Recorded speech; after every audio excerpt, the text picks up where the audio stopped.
practice. Okay. So, Brianna Van Buren, am I pronouncing your name correctly? Yeah. Okay. And she, a couple weeks ago, won the Invicta Phoenix Rising Strawweight Championship title, right? Yep. Okay. So, let's see. You have a really impressive fight record for somebody who's only 25. And so you did your amateur MMA debut when you were 17? I did my amateur MMA debut, I want to say I was 16. Wow. Yeah, I was either 16 or 15 turning 16. So yeah, I started in this game really, really young. I'd done a lot of kickboxing tournaments and jiu-jitsu tournaments before. I want to say I did my first kickboxing tournament at 14 turning 15. Wow. Yeah. Okay. So how old were you when you started in martial arts? I started training at the age of 13. 13. Yeah, and then doing it competitively, I would say 14. I started competing, so like a year after. I started off doing boxing for fitness only. So meaning I did it just to try to stay in shape as I was playing soccer. So off season I would do boxing, and then I developed to have the interest in kickboxing. Okay, and what made you decide to go from soccer to competing in kickboxing? Yeah, so I did it. So I did boxing as like a fitness or to stay in shape for soccer, but then I realized that I looked up to some people that were around me at the time, like my uncle Anthony Figueroa.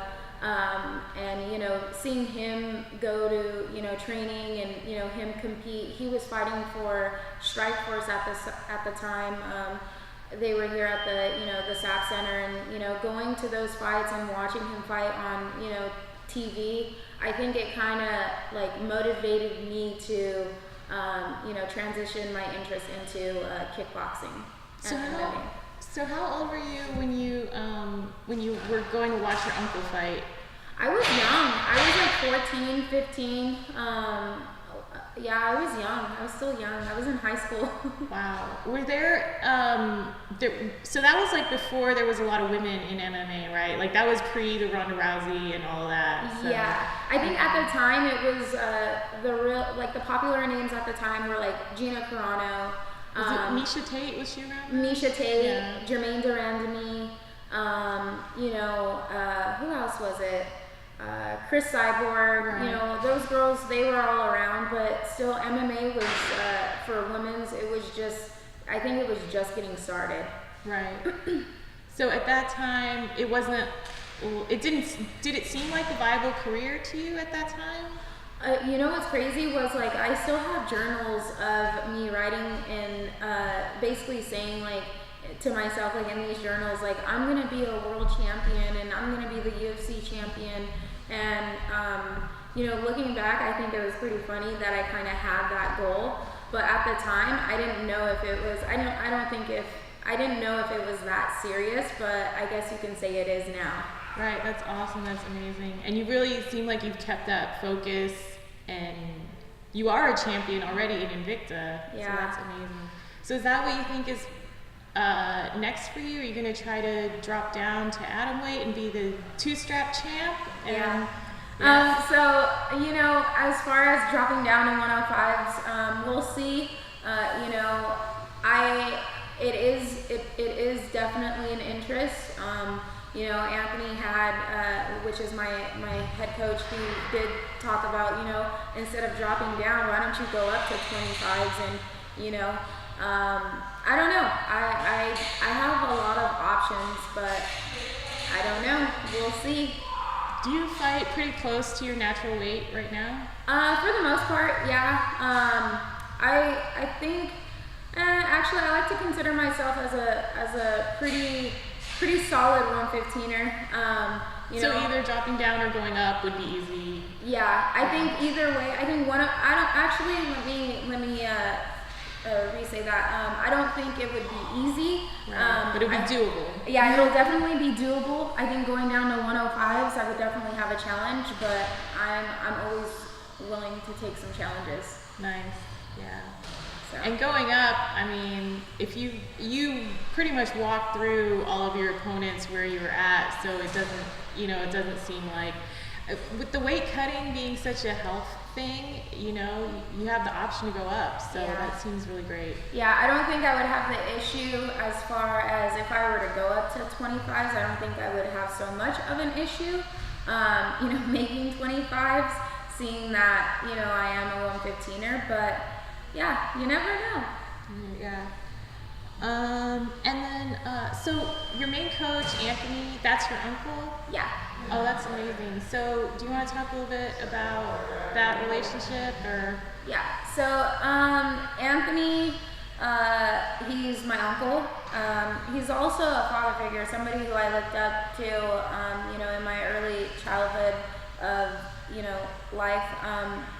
But Anthony has basically, I moved in with him at the age of 13, I want to say, 13 turning 14. And took me in and basically just raised me as if I was his own child, and basically he has always been there for me, and even off of the mat, and very good guy, very caring, and I think that's what made me a lot more motivated, was having an uncle who was also a professional fighter, but also had such a good work ethic also. And I think having that around kind of put me in the position I am in today. That's awesome. And then, so your fighter name, the Bull, you actually got that at a very young age, right? Yeah. Do you want to talk about that? Yeah, it's so crazy because I feel like a lot of the things I do really did come from childhood, or has grown on to me from since I was a little girl. And my name came from my grandfather. He used to call me El Torito, which means baby bull in Spanish. And my coaches then gave it to me, as I developed it into MMA. So kind of just stuck with me. There are times where I'm like, maybe I should change my name, because I don't know. But it sticks with me. So Brianna the Bull is definitely given from my grandfather. And that, I think, makes it even more special. It's amazing that you've had that tenacity, that personality trait from the very beginning. Yeah, I think it's really cool too. And then even when I fought in this tournament, I think a lot of people are like, wow, she is the bullfighter, or she is the bull. And I think it's pretty awesome that the bull was given to me at a young age because of my personality. And then, now it was given to me, from my coaches in MMA because of my fighting style. Yeah. So I think it's pretty awesome. Yeah, that's amazing. Your fighting style is just an extension of your personality, and you are just really true to yourself, it seems like. Thank you. Yeah. Okay. Thank you. Thank you so much for doing this. Yeah. And we look forward we'll see you when you're UFC champion. Thanks.